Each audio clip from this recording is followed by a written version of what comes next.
Buen día, doctor. Sí, se escucha bien la voz. Ok, chicos, excelente. A ver, chicos, bueno, de todos saludamos, muy buenos días. Sé que la cuarentena se ha alargado hasta el 30 de junio. Es que hay que ponerle ánimos nomás a las cosas. Eh, Hay un tema que me tocaba hacer con ustedes, lo que eran imágenes en nefrología. Y justamente vamos a empezar. Es curioso, chicos, con respecto a la parte de imágenes, vamos a empezar el día de hoy. Es interesante que recordemos algo, ¿no? En la parte de imágenes, algo que vamos a nosotros a definir y a saber es que las imágenes son medios que nos ayudan a definir cómo están las lesiones o cómo está el paciente en evolución o en este caso, más bien últimamente, y bueno, fácil, la evolución ha permitido que ahora las imágenes no solamente sean de diagnóstico, o seguimiento, sino también sean de tratamiento, ¿no? Entonces, para hacer el tratamiento, muchas veces se ha usado las imágenes para poder definir cómo está evolucionando el paciente y si ese tratamiento tiene una efectividad, ¿no? Entonces, para eso, las imágenes han tenido una evolución muy interesante. ¿Ok? Entonces, primero vamos a ir viendo un poco la parte de la historia, cómo ha evolucionado las imágenes. Y es interesante cómo los médicos han ido razonando y han ido viendo experimentando en realidad, ¿no? Y viendo cómo se puede usar esto de las imágenes y hasta la actualidad que tenemos técnicas muy interesantes. Entonces, hay muchos métodos de imagen que vamos a ver y algunas patologías para ver cómo nos ayuda esto a definir la funcionabilidad, ¿no? Del sistema renal, urinario. Muy bien, a ver, como entenderán, los primeros médicos que trataron de ver, ¿no?, la sintomatología fueron los urólogos, ¿no? Como especialidad, los encargados de ver la parte urinaria, ¿no? Recordarán que en esa época no existían los nefrólogos, ¿ya? Los nefrólogos surgen casi en los años 1980, 85 o 90, en la cual de medicina interna, médicos internistas se especializan en el manejo de pacientes con enfermedades renales y enfermedades metabólicas. Y es ahí donde surge la especialidad de nefrología. Pero los urólogos netamente eran los encargados de ver la vía urinaria en realidad, ¿no? Toda la vía urinaria, ¿no? Y eso incluía el aparato reproductor masculino principalmente, ¿no? Entonces, los urólogos, en su afán de estudiar, se hacían muchas preguntas, ¿no? Y decían, ¿cómo podemos evaluar ese trayecto de la vía urinaria, ¿no? Porque la única manera de poder evaluarlo antiguamente era con necropsias, ¿no? O en sala de operaciones, los urólogos entraban y observaban, ¿no? Pero se dan cuenta que el ingresar para solamente ver producía muchas complicaciones, muchas lesiones en el paciente o a veces infecciones. Entonces trataron de buscar métodos que les permita poder observar las vías urinarias sin entrar en detalles de técnicas quirúrgicas. Entonces surge en el año 1906 la cistografía, ¿no? Entonces dicen, muy bien, como el problema, y a veces ha habido muchas situaciones eh, a nivel de la vejiga, el paciente viene con dolor, ardor, o a veces orina cada rato, o siente como que tiene mal olor su orina, o el dolor a nivel de la pelvis. Entonces deciden hacer una cistografía, ¿no? Y posteriormente también hacen las famosas pielografías, ¿no? Y le ponen el nombre de retrógrado, ¿ya? La cistografía, como su nombre lo indica, es un procedimiento en el cual se coloca una sonda, ¿ya? Netamente para el varón más traumático, ¿ya? Que se le pone una sonda Foley al paciente, ¿listo? Y esta sonda Foley va a llegar directamente a la vejiga. Entonces los médicos decían, muy bien, vamos a usar una radiografía y en esta radiografía lo que vamos a hacer es visualizar la vejiga. Entonces toman una radiografía y se dan cuenta que no sale nada. si usted, yo estoy seguro que ustedes cuando están tomando una radiografía de abdomen, ustedes no visualizan absolutamente nada, ¿no? No ven la vejiga, a la justa se puede visualizar los riñones ya con mucha pericia, ¿no? Pero en realidad no se ve mucho. Entonces, lo que hicieron, dijeron, muy bien, como la vejiga es una cavidad hueca y la sonda ingresa hasta ahí, vamos a ponerle sustancias de contraste, ¿no? Y las primeras sustancias de contraste que se usaban eran con sustancias de contraste o medios de contraste de tipo iónico, ¿no? Y posteriormente ya aparecen los no iónicos, ¿no? Pero y con eso pintan, ¿no?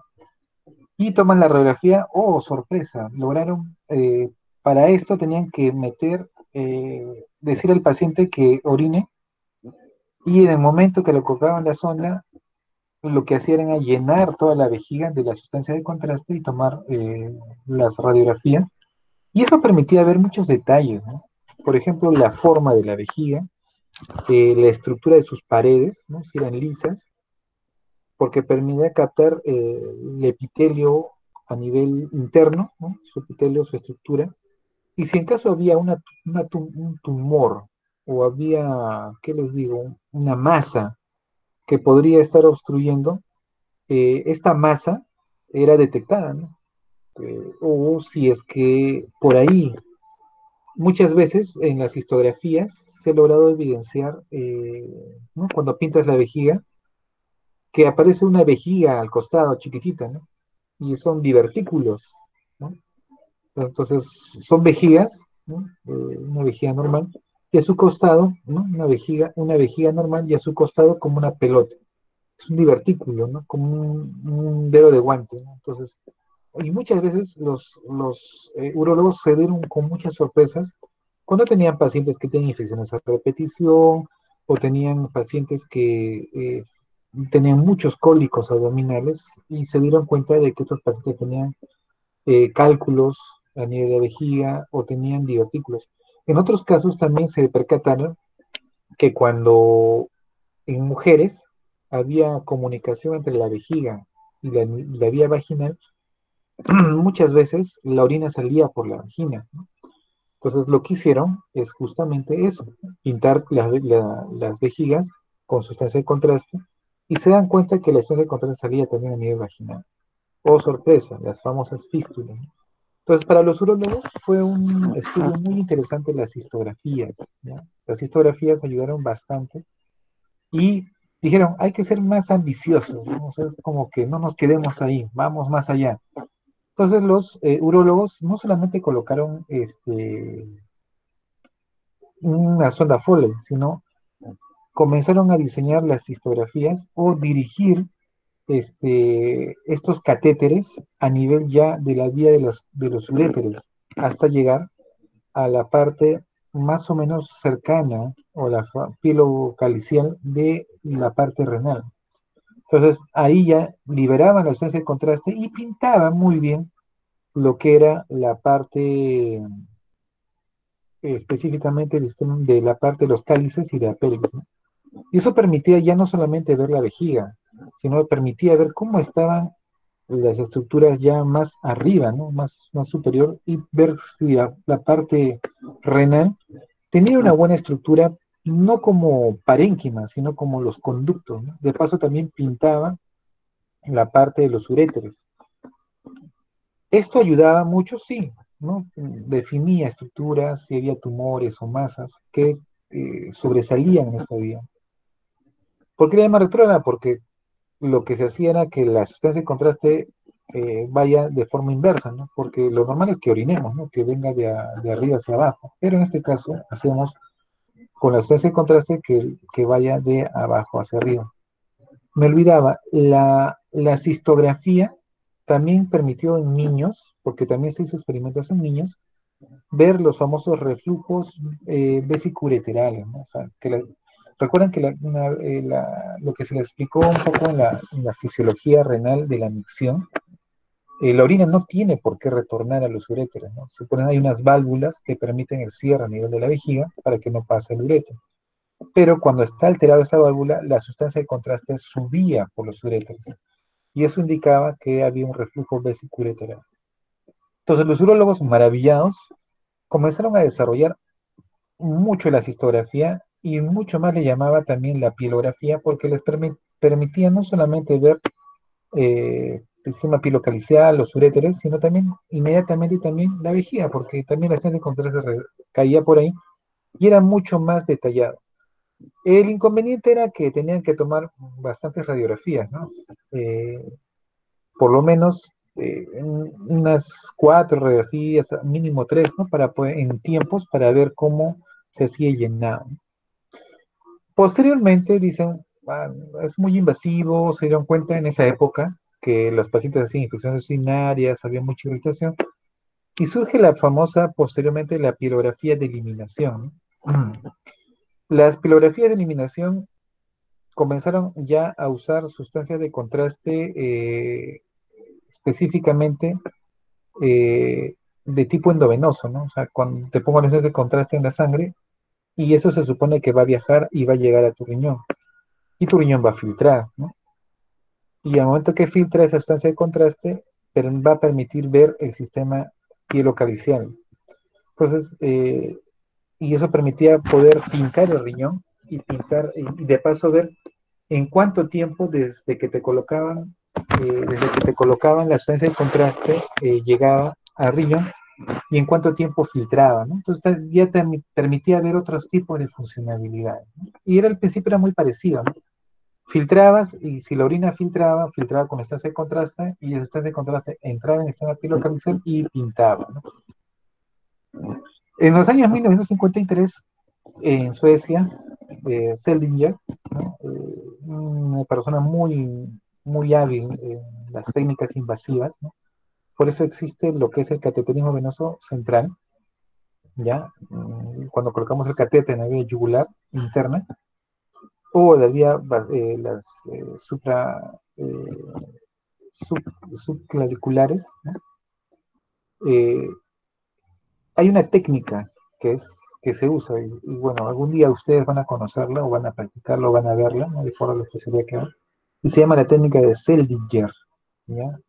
Él muy famoso, él diseñó cómo debería colocarse un catéter venoso central y hasta la actualidad todo el mundo lo usa, ¿no? Entonces, cuando les pregunten qué técnica se usa para colocar catéter venoso central, ustedes van a decir la técnica de Seldinger, ¿ok? Pues gracias a la colocación de esos catéteres, se logró avanzar y ya era más dirigido, ¿no? Porque imagínense, si yo le doy sustancia de contraste en la vena, de hecho que va a viajar, tiene que ir al corazón, del corazón entrar a la vía, a la parte arterial, y de la parte arterial recién tenía que llegar al riñón. Entonces dijeron, es mucho tiempo, hagamos otra cosa, ¿no? Coloquemos catéteres que nos permitan llegar directamente a zonas y de esa manera surgen los primeros planes de radiológicos intervencionistas, ¿no? En el año 1953. En el año 1950-60 eh, se comienza a hacer estudios, ¿ya? Como que a muchos pacientes que tenían síntomas vagos abdominales con diagnósticos no muy claros, comenzaron a hacer todo un estudio de radiografías, ¿no? Y ahí comenzaron a sacrificar en realidad, porque en esas épocas todavía no se conocía el impacto que podían tener las radiografías en la parte de neoplasia, ¿no? Y se abarcó 4 grandes estudios, ¿no? Las pielografías comenzaron a hacerse, ¿no? En la cual se daba sustancia de contraste y pintaban la parte renal. Otros dijeron, hay que ser más ambiciosos, ¿no?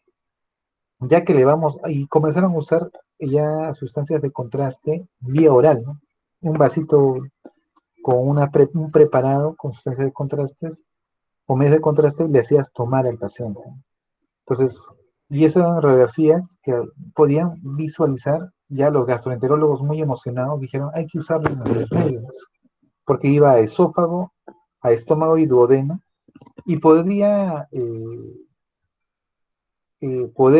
visualizar la parte digestiva alta, ¿no? Otros dijeron, muy bien, queremos ver la parte inferior baja, ya enema varitado. En pocas palabras, se comenzó a usar sustancia en contraste, se le colocaba una sonda rectal y se le metía sustancia de contraste, ¿no? Entonces, vean, ¿no? O sea, si ustedes estuviesen en esa época y tenían dolores abdominales vagos, así, entraban al estudio y tenían que hacer todo esto, ¿no? Entonces tomaban la estancia de contraste, le ponían sonido varitado y hacían una colestografía oral. Entonces, cuando la estancia de contraste viajaba, veían cómo circulaba y cómo era secretado también a nivel de la vesícula, de parte hepática y después en la vía de las vías biliares, podía visualizarse también la vesícula.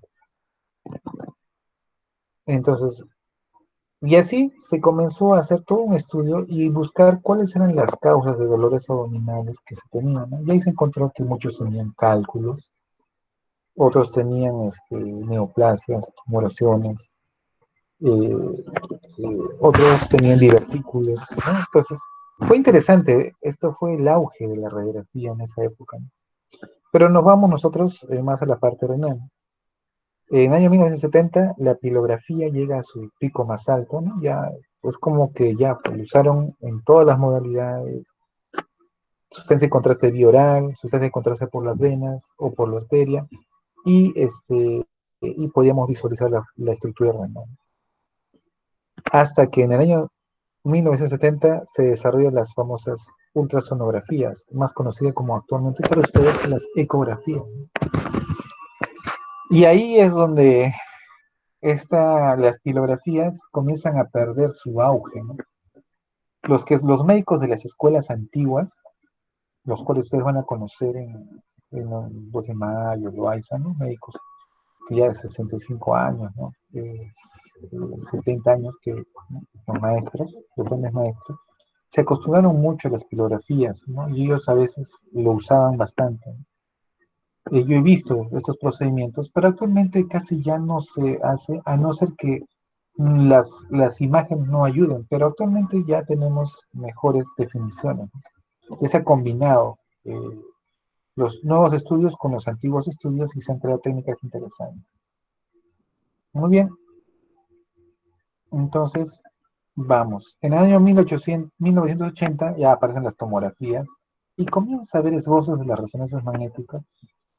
Y en el año 1990 ya empieza la revolución de las imágenes, ¿no? Por tal motivo ya no podemos decir la especialidad de radiología, porque en realidad ya no es radio, ya no se irradia, ¿no? Específicamente, ya aparecen otros métodos imagenológicos como la ecografía, aparecieron otros más de la resonancia que no son específicamente radiaciones, ¿no? Sino son, trabajan con electromagnetismo. Se desarrollan mejor las ecografías, mejor resolución, mejor alcance, y se aplica lo que se llama flujos, ¿no? Los famosos ecos Doppler. Las tomografías ya no eran unas tomografías simples, sino ya comenzaron a aparecer las famosas tomografías helicoidales, ¿no? Y esto es lo que va a desplazar a la pilografía. ¿Por qué? Porque estas tomografías helicoidales podían reconstruir estructuras anatómicas y eso permitió poder visualizar ya un riñón, un uréter.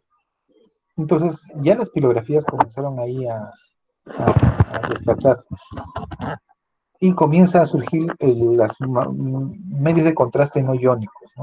Que eran menos tóxicos, pero igual que ayudaban mucho en los métodos de diagnóstico. Mayor desarrollo de técnicas de tratamiento percutáneo o endovenoso, ¿no? Y la radiografía intervencional como subespecialidad, ¿no? Ya los radiólogos decían, vamos a nuestra especialidad, ¿no? Desde el año 1990. En el año 2000 ya aparece lo que llamamos nosotros las tomografías multicorte. Las tomografías multicorte eran tomografías helicoidales, pero mucho más finas, ¿no? Cuyos cortes eran, no son, ya eran hasta de milímetros de diferencia. Pues podías tú detectar ya estructuras muy pequeñas, ¿no? Entonces surge lo que, y eso permitía reconstrucciones mucho mejores, ¿no? Y ahí surge lo que le llamamos el famoso UROTAC o UROTEM, ¿no? Tomografía helicoidal multicorte, ¿no?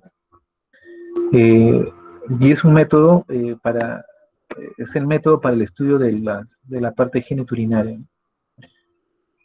También se hace mucho más específico las ecografías y ya la resonancia magnética se hace más fácil. Entonces se dan cuenta cómo va evolucionando y mejoran, ¿no?, los estudios. Entonces tenemos métodos, por ejemplo la ecografía, ¿no? Y ahora sí avanzamos más rápido. La ecografía es un método no invasivo, no causa ninguna lesión, no causa ninguna alteración, disponible, ¿no?, donde ustedes vayan hay ecografía, no irradia, es barato, ¿no?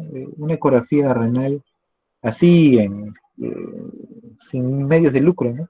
Porque si ustedes van a una clínica, por ejemplo, una ecografía renal hasta 60 soles, ¿no?, hasta 70. Pero si van a lugares donde no hay esos, no es una clínica, sino ecografías, van a encontrar ecografías hasta de 15 soles, ¿no? Pero también no significa que lo barato sea bueno, ¿no? Depende mucho de, como dice acá, del operador, ¿no? Depende mucho de la pericia para poder ver, ¿no? Y muchos de ustedes cuando vean las ecografías, yo les aseguro, como a mí me ha pasado, ¿no?, como primera experiencia, me acuerdo de estudiante emocionado, viene el maestro y dice, ya, ¿qué ves en la ecografía? Lo único que yo veía es cuando tú ves en la televisión y se va la señal, imágenes, plomas, grises, ¿qué será? Pues, ¿dónde estará el hígado? ¿Qué será el vaso? ¿Dónde estará la arteria? Era muy confuso, ¿no? Entonces, la habilidad y la experiencia que los va a ir enseñando a ustedes, que no es tan complicado el manejo de la ecografía, y van a poder ustedes usarlo como método diagnóstico. Ahora existen ecógrafos portátiles de mano, ¿no? Hasta se ha creado aplicativos para que una tablet pueda, mediante un dispositivo, poder hacer una ecografía, ¿no?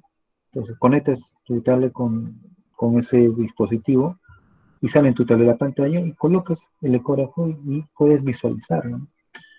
Entonces les permite ver si, o sea, ha mejorado mucho los métodos diagnósticos, la portabilidad.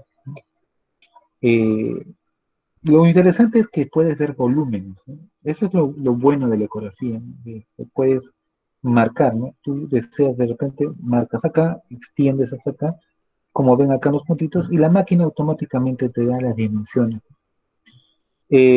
Pero surgió lo que es el Doppler, que te permite ver la parte vascular, ¿no?, para ver los flujos, ¿no?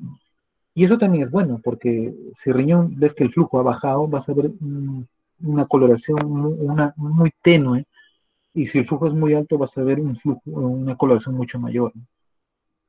Pero esto sí es importante, ¿ya? Hemos tenido pacientes que dicen ecográficamente normal, y van a otro médico con más pericia y no, y él encuentra lesiones. Nos ha pasado con un paciente de 45 años que tenía mucho dolor, y orinaba un poco con sangre, y la próstata estaba normal. Entonces mandamos una ecografía renal para empezar, y dijeron ecografía normal, ¿no? Fue un ecógrafo así, donde hacen ecografías, ¿no?, baratas. Dice, doctor, mi riñón está bien, pero llamaba la atención y le mandamos con un médico ya experto, ya 20 años de ecografista, y él encontró una masa en un polo, ¿no? Y esa masa indicaba que era un tumor. Y cuando se le mandó a hacer la tomografía, pues ya se evidenció mejor, ¿no? Entonces, por eso es operador dependiente. Hay que ver quién lo está haciendo y quién no. Para esto, no es que quiera hacer mal, este, para ser ecografista o imaginólogo o la especialidad de imaginología, recuerda que son 3 años o 4 años dependiendo, donde tú vas a tener que desarrollar esa pericia, ¿no? 3 años, ¿no? Y te vas a dedicar solamente a ver imágenes. Lo que sucede es que en nuestro país, y creo que es el único país, se ha creado los famosos diplomados de ecografía, ¿no? Y van a ver que médicos generales, muchos médicos generales, buscando trabajo, no saben qué hacer o no encuentran dónde trabajar, hacen estos diplomados que duran 9 meses o 5 meses, dependiendo de los cursos acelerados, donde en ese tiempo hacen ecografías, van a hacer campañas y desarrollan estas pericias, sí lo van desarrollando, pero a veces la falta de experiencia de haber estado en hospitales y ver casos muy complejos, o la rutina muy continua, les quita esa observación, ¿no? Y no porque sean malos, sino porque realmente para algo se estudia 3 años, ¿no?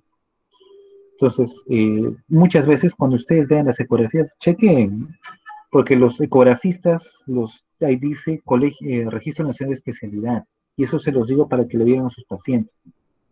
Cuando no es ecografista con especialidad, Registro Nacional como especialista, son los famosos diplomados, ¿no? Entonces le ponen ahí médico general, ¿no? Colegio médico tal, y le ponen ahí especialista en ecografía, ¿no? Pero no ponen registro. Entonces, es curioso, ¿no? Entonces, hay que tener mucho cuidado, ¿no? Y lo otro es que no reconoces cálculos, ¿no? Parece, ¿no? Parecen como puntitos, pero pueden ser vasos, ¿no? Vasos sanguíneos que también por sus paredes pueden generar coloraciones, ¿no? Pero no te permite detectar muy bien lo que es cálculos, eso sí, tenganlo muy claro, ¿no? Pero si en caso lo encuentran, bien, que lo definen. Entonces, vean cómo la ecografía en sí nos puede ayudar en muchas cosas, nos puede ayudar a encontrar diagnósticos. Como recordarán, una vez les mencionaba, la ecografía nos permite ver la parte de la longitud, ¿no? Recuerden que un riñón normalmente debe medir más o menos entre más de 9 centímetros hasta 12 centímetros, es el rango de normalidad.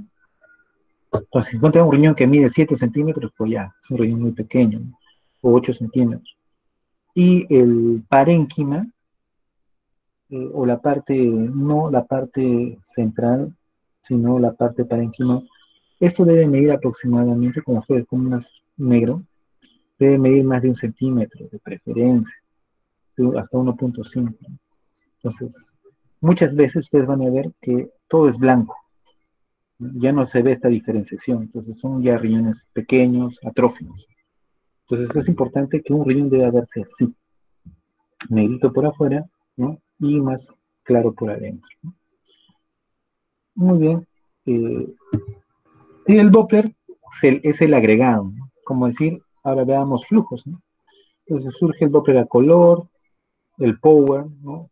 Doppler Power, que ya no solamente ve el flujo, sino ya ve volúmenes, dimensiones, ¿listo? Y el espectral, que también va a haber funcionabilidad vascular, ¿no? O de estructuras en movimiento, como es la parte cardíaca, ¿ya? ¿No? Que son movimientos ya sincrónicos. Entonces, se ha ido desarrollando muchas habilidades, ¿no? El otro estudio es la tomografía, ¿ya? Bueno, la tomografía es excelente, ¿ya? Para ver anatomía. Muchos se sorprendieron cuando, yo me acuerdo, nosotros todavía no teníamos acceso en el hospital donde hice mi internado, no teníamos acceso a esta tecnología, ¿no? A pesar que nosotros ya teníamos libros, habíamos leído todo, pero cuando teníamos que tomar a nuestro paciente una tomografía, lo que hacían con nosotros era, tu paciente tiene una tomografía programada en tal clínica que le van a tomar, ya. Tú como interno tenías que quedarte con él y a veces lo citaban a las 7 de la noche y tú estabas postguardia y de repente has hecho la guardia toda la noche 24, el día siguiente te quedabas a evolucionar y a las justas 2 de la tarde ya estabas agonizando porque no tenías que hacer, pero justo venía la paciente y decía, se ha programado la cita de tu paciente que va a ser a las 7 de la noche en la clínica tal, y tú vas a ir para que veas cómo sale su tomografía y cómo le hacen la tomografía. Y me tenía que quedar hasta las 7, ir en la ambulancia hasta la clínica, le tomaba, tenía que retornar y recién de ahí me iba a mi casa, ¿no? Entonces, realmente era muy bueno porque tú conversabas con el tecnólogo médico que hacía el procedimiento y te explicaba, ¿no? Mira, tu paciente tiene esto, aquello, ¿no? Y realmente sirve, ¿no? Y estar al lado del paciente te ayuda a entender muchas cosas, ¿no? Muy diferente a que al día siguiente vienes y te dices, acá está su tomografía, mira, ¿no? Tú miras la imagen, pero no sabes qué opinión tuvo el médico que realizó o el tecnólogo que realizó la tomografía, ¿no? Entonces es importante, por eso, poder ustedes siempre estar al lado de su paciente, ¿no? Bueno, es un plus para ustedes, ¿no? Nunca se olviden, el paciente es un libro y la única manera de aprender es al lado de él. Que ya pasado la pandemia tendrán la oportunidad de poder conocer tristes, chicos. Excelente calidad de la parte anatómica, ¿no? Ampliamente disponible. Actualmente sí. ¿Qué hospital ya no tiene tomógrafo, no? Tanto así que ya hay diferentes tipos de tomógrafos, ya los hospitales, cada hospital ya tiene su tomógrafo, ¿no? Es, realmente es muy sencillo interpretar, netamente tienes que ver densidades, ¿no? Eh, y es importante que sepan las densidades. La máquina ya te dice todo, ¿no? Densidades del agua, densidades del hueso, densidades del hígado, densidades del riñón. Entonces, cada órgano ya tiene una densidad memorizada y más o menos la máquina ya te está indicando si está o no compatible con esa densidad, ¿no? Densidad de la sangre. A veces vamos a ver que la sangre está en la cavidad peritoneal, en la cavidad, entonces, o a veces hay sangre en el riñón que se ha escapado, o es un hematoma renal o perirrenal. Entonces, las densidades ayudan mucho, ¿no? De dar todos los cálculos.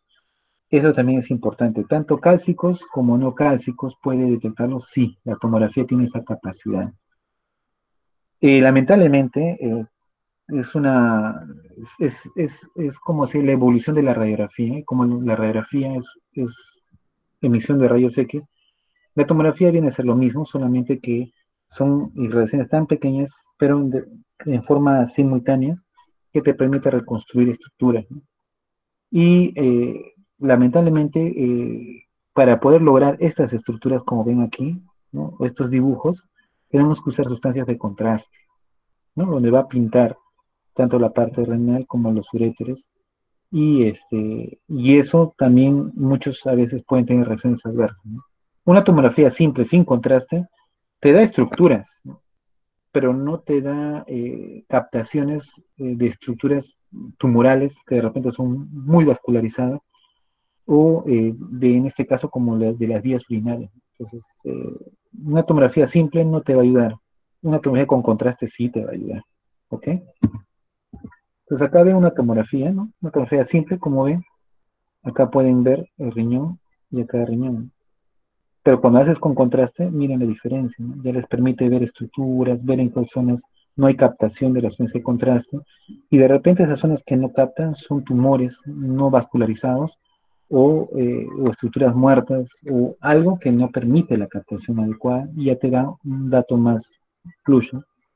Acá, por ejemplo, pueden ver, ¿no? Como la zona de contraste se capta primero más periférico, porque es la primera zona donde llegan los glomérulos, ¿no? Y después ya va a pintar la parte tubular, ¿no? Y ahí es donde la médula también se va a pintar, ¿no? Entonces, es interesante las tomografías porque te va a permitir ver la estructura renal. Muy bien, acá también podemos ver, ¿no? La parte renal. Y acá pueden ver como una pequeña dilatación, ¿no? Aparentemente puede ser una dilatación, una famosa hidronefrosis por dilatación de específicamente de la pelvis renal. Pero este es un corte netamente tangencial, ya se verá en forma coronal o sagital, ya dependiendo de lo que ustedes pidan. Entonces, el nombre que le dieron cuando se usa la sustancia de contraste o está ya dirigido, ¿no? A un vaso sanguíneo mediante catéteres se llama angiotac, ¿ya? Y eso te permitía reconstruir, como pueden ver acá está la aorta, ¿no? La sustancia de contraste está en la línea arterial, por tanto se pinta la aorta y como todo seguimiento, también va a comenzar a pintar las arterias renales, ¿no? Y de ahí se va a dirigir a los riñones y te permite ver ya la parte vascular, ¿ok? Como pueden ver, acá está un angiotaca, ¿no? Entonces se ve interesante, ¿no? Como la estancia de contraste va a las arterias renales. Para el siguiente tema que vamos a hacer, que es la hipertensión renovascular, las angiotac nos ayudan mucho. ¿Por qué? Vas a ver que esta zona de la parte de la arteria renal está estrecha, está estenosada, y uy, no pasa las manos. ¿Qué ha pasado? Un cáncer, una tumoración. eh, y así como el corazón se cierra de ateromas, también las arterias renales pueden llenarse de ateromas, también es una posibilidad. Entonces, la angiotac nos permite visualizar muy bien la parte vascular y aneurismas, ¿no? Que es algo que muchas veces son asintomáticas y por hallazgos los encontramos.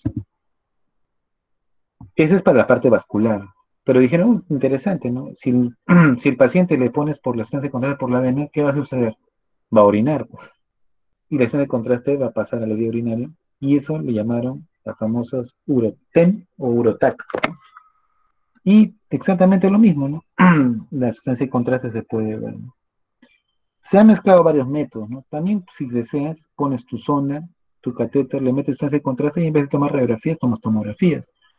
También se ha hecho de ese modo, ¿no? Se hacen muchas combinaciones, pero también por sustancia de contraste endovenoso para no ser tan invasivos, porque muchos pacientes ya no desean que les pongan sonda.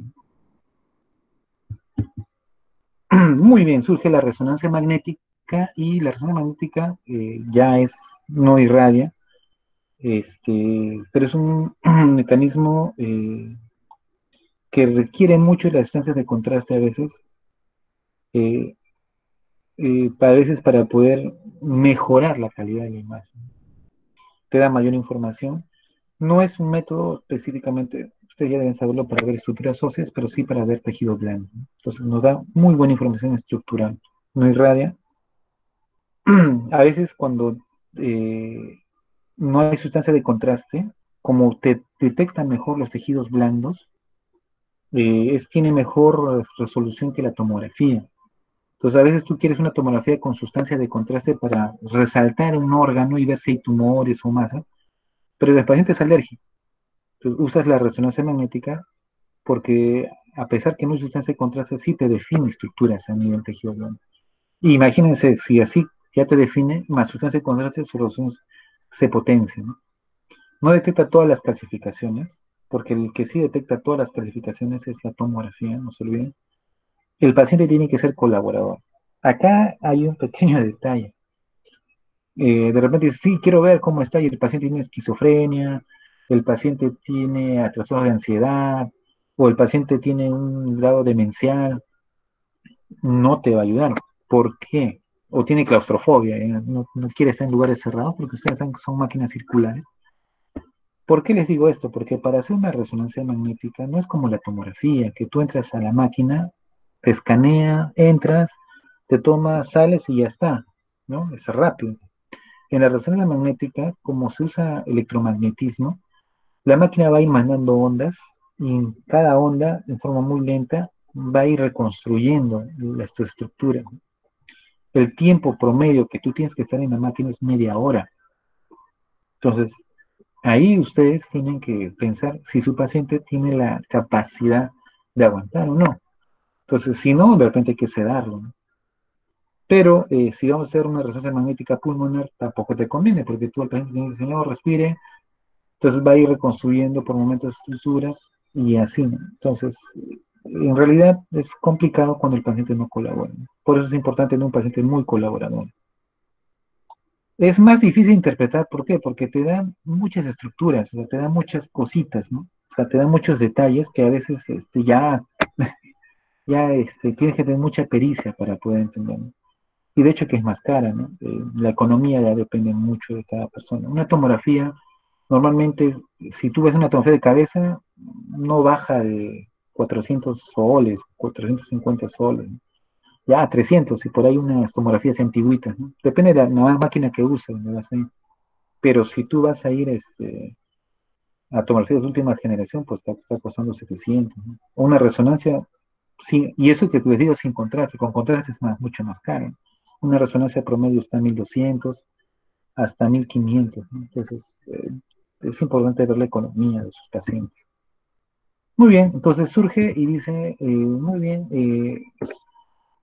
vamos a hacer una angiografía, ¿no? Entonces, sí son las famosas máquinas, arcos en C, ¿no? Donde se irradia constantemente, ¿no? Donde el radiólogo entra a ese espacio y la máquina en forma continua irradia y se va grabando como un video, cómo la sustancia de contraste en forma in vivo, ¿ya? Porque la máquina es como un televisor, tú estás ahí, miras el televisor, el paciente está ahí y tú como médico que va a hacer tienes que cubrirte todo el cuerpo para evitar la radiación, porque es una radiación, no es como rayos X que dispara y ya está, ¿no? Es una radiación constante y en ese momento que se está irradiando se mete la sustancia de contraste en la vena o en la arteria, mete un catéter y la sustancia de contraste va a viajar inmediatamente y tú vas a ver en tiempo real cómo se distribuye eso, ¿no? Y eso lo va a ir captando la máquina. Y eso te permite ver estrechez, ¿no? Como pueden ver acá una estrechez a nivel de la arteria renal, ¿no? Entonces, las angiografías realmente son muy buenas, pero se ha visto de que te genera mucha radiación, ¿no? Muy bien. La radiografía simple, como mencionamos, no ves muy bien los riñones. Imagínate que el paciente está lleno de heces, está estreñido, no ha evacuado bien. Entonces, depende mucho de la preparación que tú le vas a hacer al paciente, ¿no? Cuando vas a tomar una radiografía abdominal o de estructura renal, el paciente tiene que prepararse 2 días antes, ¿no? La dieta, darle enemas, darle laxantes, ¿no? Que le permitan eliminar, y se le da una dieta líquida para que se limpie totalmente el intestino una vez que está preparado, y que por cierto no le gusta a los pacientes. Imagínense ustedes darles enema, darles laxantes, su dieta no van a comer.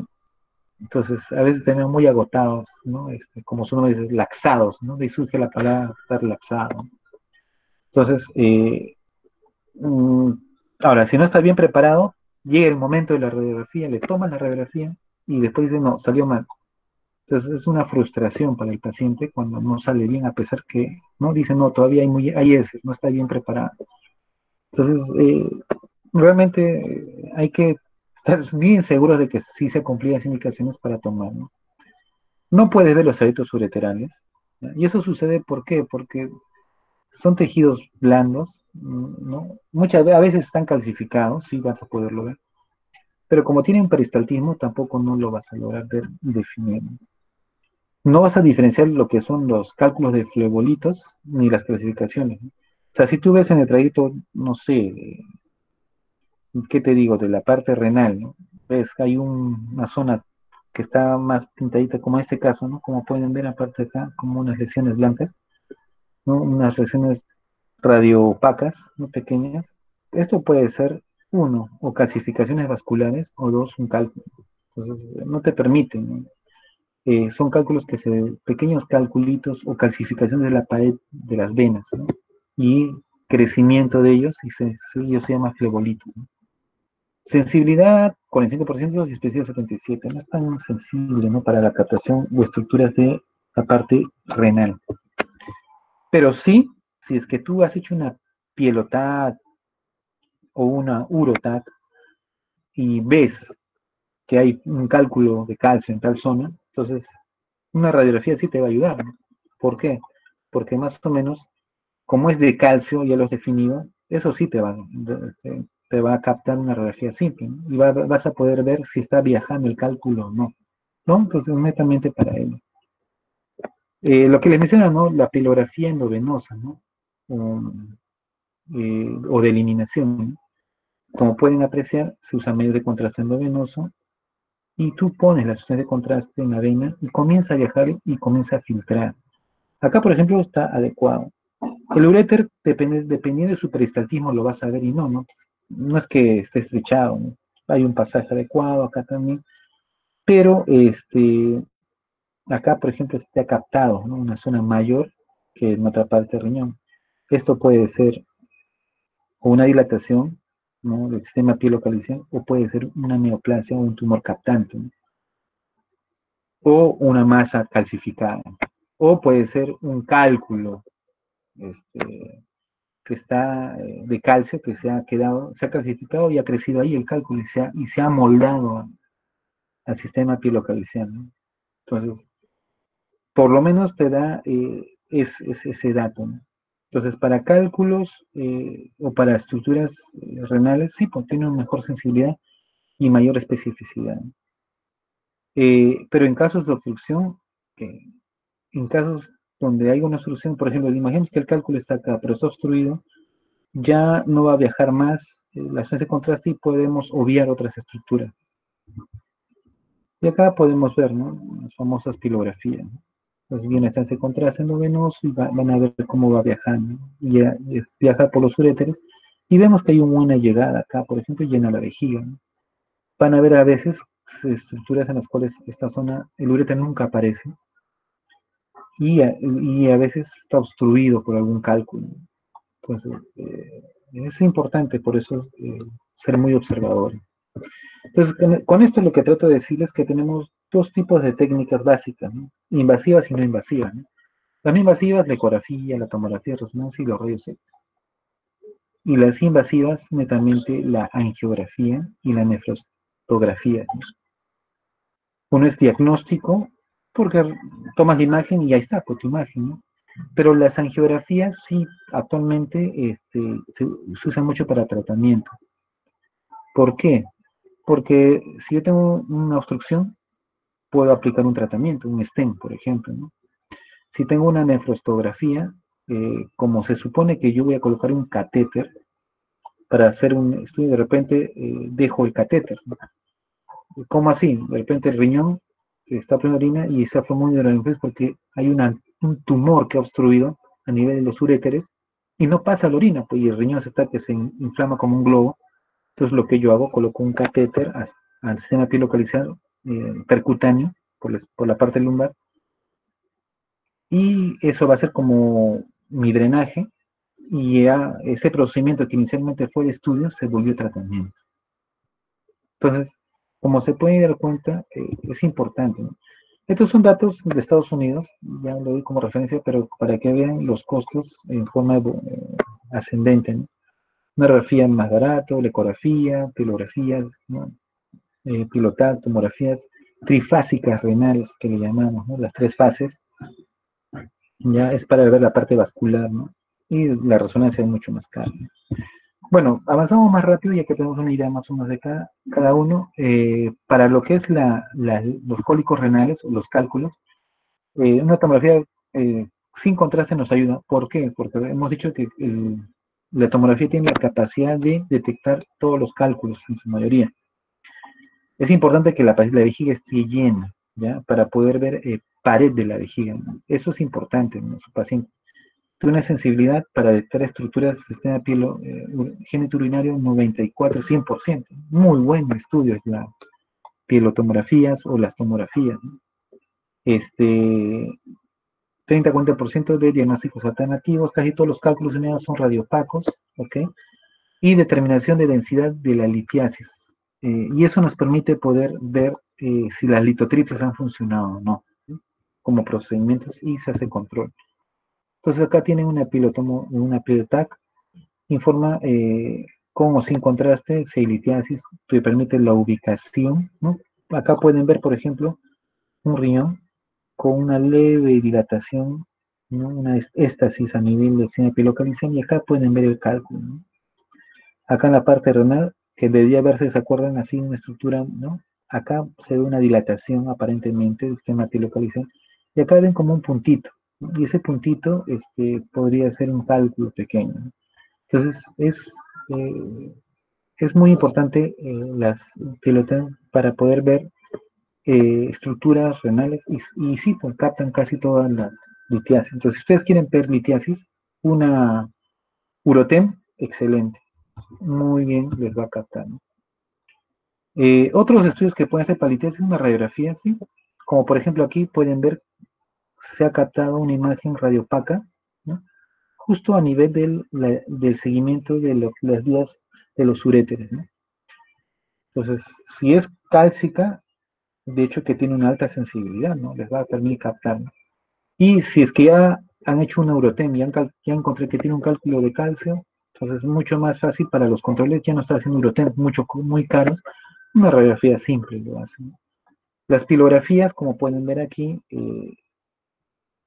que pintan todo el tracto urinario, ayudan mucho, cálculos netamente por defectos de Jenner, ¿no? Y su sensibilidad especial no es muy clara, porque va a depender, no les va a permitir definir si es un cálculo o es una masa, porque lo que va a hacer esto solamente es pintar el trayecto. ¿Y qué pasa si eso no es un cálculo, si no es un tumor que está creciendo y ya ha llenado esta zona de acá? Entonces, le baja mucho la sensibilidad y la especificidad. Pero eso sí, como la pilografía es ver cómo la sustancia de contraste pasa por el riñón, por la vena, hasta que llega al riñón y de riñón llegue a filtrar y pase por los uréteres y los uréteres baje hasta la vejiga, la uretra, hasta que orine, se sigue una secuencia de tiempos y eso nos permite poder ver la funcionabilidad renal. Esa es una de las ventajas de la pilografía, ¿no? Y eso nos permite comparar los dos riñones. ¿Listo? Otro puede ser para cálculos una ecografía inicial. Y la ecografía lo único que nos va a detectar principalmente son las éstasis o las hidronefrosis, ¿ok? No es bueno para cálculos menores de 5 milímetros, que recuerden eso, no lo van a captar bien. Ahora, si tiene liptasis a nivel de los uréteres, peor todavía, no lo van a ver. Y modalidad inicial de estudios de cólico renal en embarazadas, ¿no? O sea, si una mujer embarazada viene por cólicos aparentemente renales, de hecho que tienen que hacer una ecografía, no van a hacer radiografía, está contraindicado. Bueno, costo, riesgo, beneficio en realidad, ¿no? La hematuria igual, ¿no? La hematuria es como hemos tocado, hay que hacer estudios para ver de dónde proceden, ¿no? Entonces, tenemos que hacer fases, ¿no? Sin contraste y con contraste, ¿no? Para los urotem, ¿no? Sin contraste netamente para hacer un barrido, ¿no? Y de repente encontramos un cálculo. Ah, excelente. Entonces la causa es un cálculo, una lesión. Y con contraste netamente para ver la parte arterial, la parte portal, ¿listo? Y la eliminación para ver específicamente cómo está la funcionalidad renal, ¿no? Y eso nos permite dar mejor énfasis, ¿no? Entonces, si es arterial, vamos a ver la irrigación.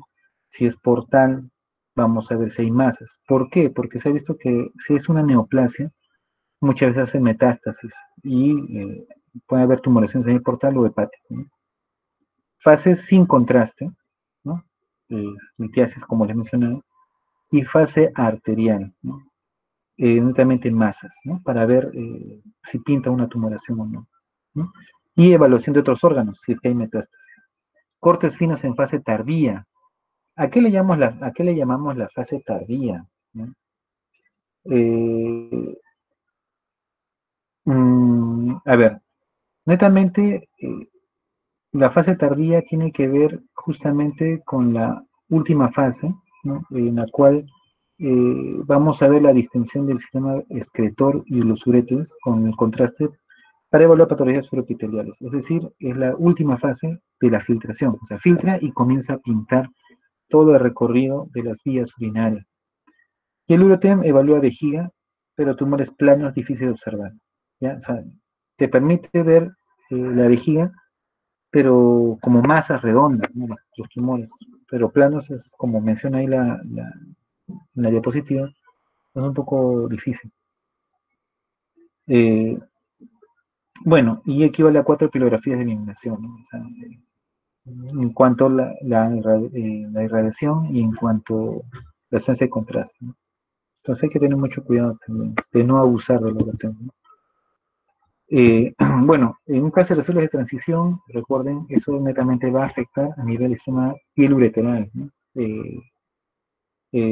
La pelvis y los uréteres, ¿no? Donde va a haber este tipo de neoplasia, ¿no? Entonces ustedes ya van a poder observar masas, ¿no? Acá, por ejemplo, van a poder ver si hay algunas masas a nivel del sistema piel ureteral, ¿no? Acá, por ejemplo, ¿no? Una, acá, como pueden apreciar, ¿no? Hay masas y estructuras que se pueden visualizar a ese nivel, ¿no? Acá también, como pueden ver, la tomografía te permite captar, miren la vejiga, cómo estas no se logra visualizar, ¿no? Ese borde fino, sino acá ya engrosamiento de la pared con una masa tumoral, ¿no? Que se visualiza en todos los cortes, tanto sagital, coronal o transversal, como pueden ver acá abajo, ¿no? Y acá está el Urotem, donde se puede ver que hay un pasaje, ¿no? El hecho que esté cortado no significa que específicamente no haya pasaje, ¿no? Sí hay pasaje, pero no se está pintando en su totalidad, ¿no? Entonces, acá, por ejemplo, ven como una masa, algo que, o sea, pasa la sustancia, pero algo que está en el medio de la luz, ¿no? Entonces, son a veces masas tumorales o tejido neoplásico que está desarrollándose en el tejido epitelial, ¿no? De transición. Y a veces estas tumoraciones viajan y pueden producir metástasis, ¿no? También. Y acá pueden ver, ¿no? Cómo esta alteración a nivel renal, ¿no? Esa dilatación. Pelografía de eliminación también ayuda, y ecografía, fibrografía retrograda también. La nefrostomía es lo que les decía, ¿no? O sea, ¿qué pasa si yo tengo un tumor y me tapo acá y la orina no pasa? Y el pobre riñón está que se dilata, hay una hidronefrosis extremadamente grande y el riñón está perdiendo funcionabilidad y hace falla renal, ¿no? Entonces, para evitar ello, percutáneo por la zona lumbar se coloca un catéter y el catéter se llama en doble J. Se coloca el catéter y el catéter, como colita de chancho, le decimos, se enrolla y ahí se queda y así la orina que debía pasar, que está obstruida acá, sale por este catéter y el riñón se logra salvar. ¿Por qué? Porque ya no hay incremento de la presión y la hidronefrosis. Pero también sirve para hacer estudios, ¿no? Inicialmente, ¿no? Para hacer las famosas nefrostografías, ¿no? Coloco acá el catéter, pongo sustancia de contraste, entonces ya pinto mejor las estructuras y puedo visualizar. Y esto se hacía con arco en C, o sea, ese video de radiación continua, ¿no? Acá están los catéteres que se colocan, ¿no? Y a veces esos catéteres van a bajar y dirigirse por todo el ureter hasta la vejiga, ¿no? Pero principalmente sirve para estudio y también como tratamiento para evacuación de orina y evitar la lesión renal. Los tumores, la trifásica renal, ¿no? Una fase arterial, portal y tardía, netamente es para ver la sustancia de contraste en la parte arterial, primero, porque es la sangre primero va a llegar a la parte arterial, pinta los vasos arteriales, después recuerden que la sustancia de contraste va a seguir viajando y va a ser absorbida a nivel del mesénquima y va a llegar a la parte portal, ¿no? Y de ahí se viaja y al final va a llegar a la parte venosa. Entonces, ¿qué sería la fase tardía? ¿No? Cada uno con sus tiempos, ¿no? Más o menos 20 segundos, 60 segundos y 10 minutos, ¿no? Comportamiento, tamaño, extensión, número de calcificación, que tiene muchas estructuras. Etapificación, ¿no? Compromiso suprarrenal, extensión, adenopatías, invasión de la vena renal, la vena cava inferior, metástasis a hígado, hueso, cerebro, ¿no? Entonces, ¿ayuda mucho la tomografía trifásica? Sí. ¿Listo? Entonces acá, por ejemplo, en la parte renal, acá está la parte arterial, ¿no? La fase arterial, ¿listo? Donde vemos cómo se va a pintar nuestro riñón. ¿Listo? Y recuerden que en esa fase todavía el riñón se va a pintar casi en su totalidad, ¿no? Acá podemos ver una masa tumoral, unidad renal, ¿no? Y acá ya vemos metástasis, ¿no? Cuando ustedes quieran ver una metástasis hígado, se ve exactamente como lo ven aquí. Esto es bien grosero, ¿no? O sea, es un hígado. El hígado normalmente no llega hasta el otro lado ¿no? De la parte abdominal, ¿no? Normalmente la línea media levemente, ¿no? Pero en este caso ya groseramente el hígado se ha extendido, ¿no? Esa es una metástasis hepática, ¿no? Acá también podemos ver una masa tumoral, dilatación, sistema epilocalicial, aumento del tamaño renal. Una ecografía de eliminación también va a ayudar, o la escritora, ¿no? Venosa, endovenosa, una ecografía también, ¿no? Nos va a ayudar a poder detectar, pero lo malo es que las masas menores de 2 centímetros no se ven. Las masas de más de 3 centímetros casi sí las vas a ver, ¿no? Entonces, por tal motivo, con tomografía y resonancia debería continuarse el estudio, y la ecografía solo te va a ver tamaño y no te, y depende mucho del grado del tumor, ¿no? Lo que sí, hidronefrosis te va a poder ver, ¿no? Y determinar si hay lesiones hipogénicas heterogéneas, ¿no? Entonces, detectar estructuras, poco también igual, exactamente que la plurografía tiene que ser de tamaño más de 3 centímetros si queremos realmente tener una detección adecuada, ¿no? La resonancia magnética, como les mencionaba, permite ver mucho mejor los tejidos, eso sí, no vamos a discutirlo, ¿no? Se usa el uso de galodinio para la insuficiencia renal crónica, fibrosis sistémica o nefrogénica, ¿no? Ablación con radiofrecuencia de cáncer de células renales también es una técnica, netamente para no perder, porque antes que cuando tenías cáncer de células renales sacabas el riñón, ¿no? Pero, y el paciente entraba en diálisis. o porque a veces el otro riñón también está afectado, o no funciona adecuado, ¿no? Entonces, para evitar perder todo eso, tratar de salvar, se creó el método de la ablación, ¿no? Con radiofrecuencia, tratando de dirigir la radiación específicamente a las células renales, ¿no? Y prevenir complicaciones de líneas menores invasivas, ¿no? Entonces, son métodos, ¿no? Y depende mucho de la edad, si el paciente tiene un riñón único, la función está alterada, ¿no?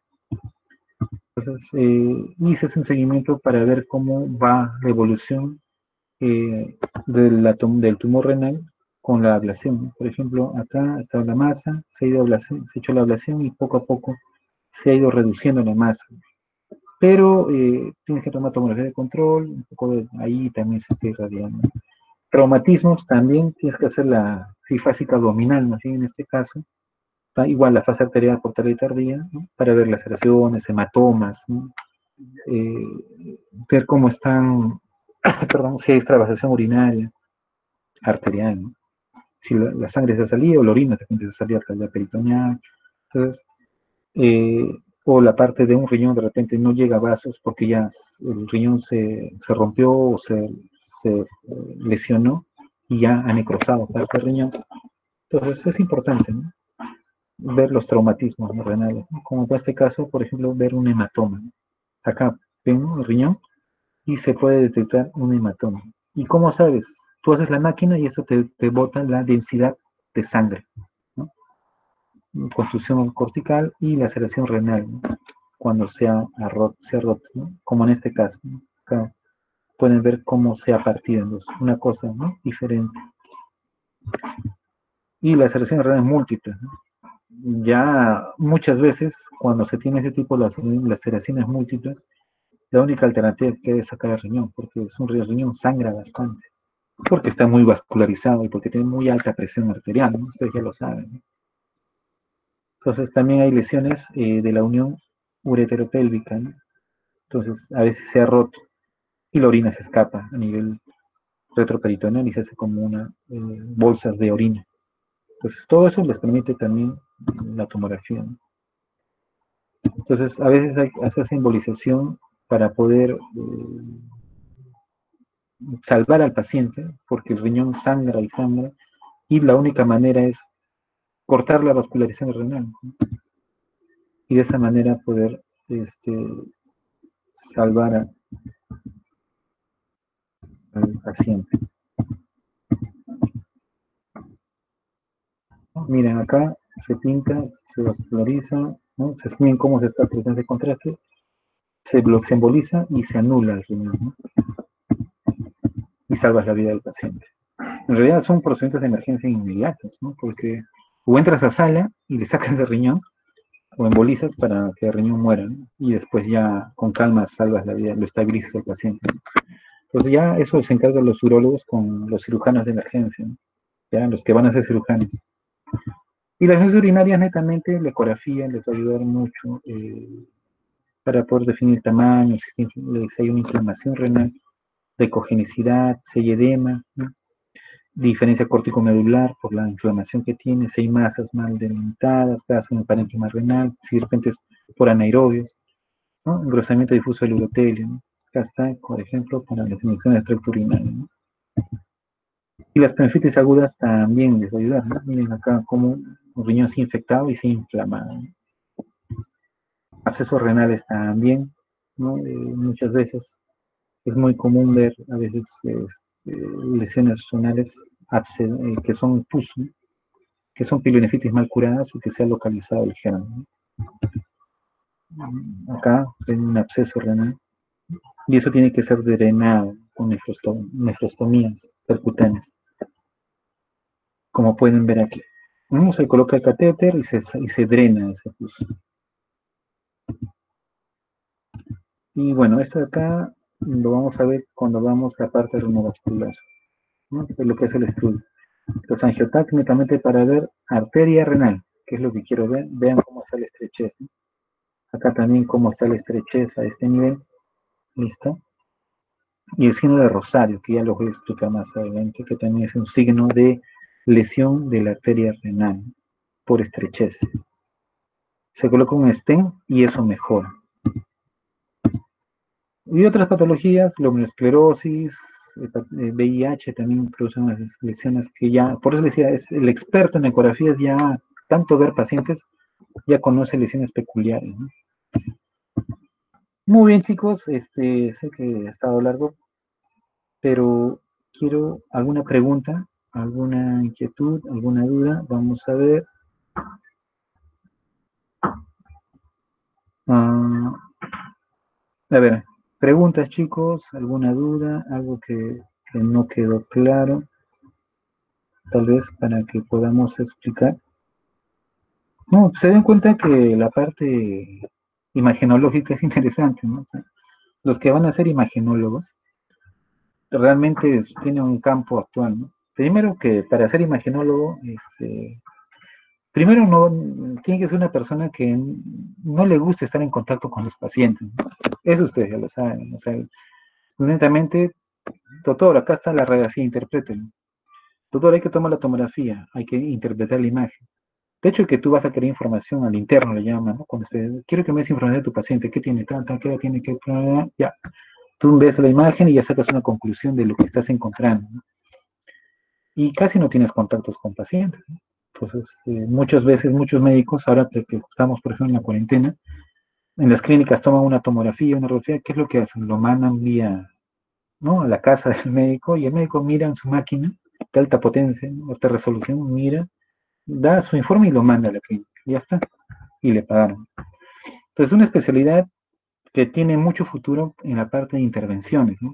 Pues, se está mejorando mucho la radiografía intervencionista, ¿no? Entonces, los que quieren ser radiólogos tienen un campo muy interesante, es tranquila la especialidad, pero no tienen mucho contacto, ¿no? Entonces ya, bueno, ¿alguna pregunta, chicos? Con eso finalizamos.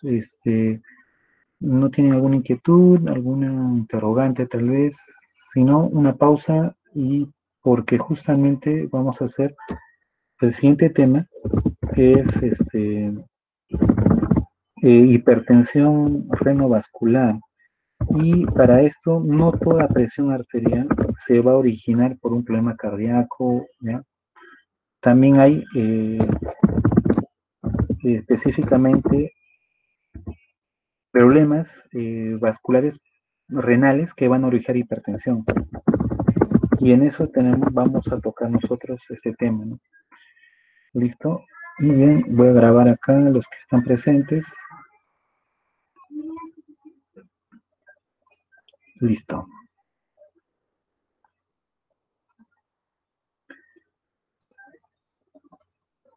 Ya chicos, entonces, 10 minutos, ¿ya? Por favor, 10 minutos, relájense un rato. El otro tema también vamos a hacerlo un poco más rápido, vamos a avanzar rápido. Es corto, pero es bonito también para que lo comprendan. 10 minutos, chicos.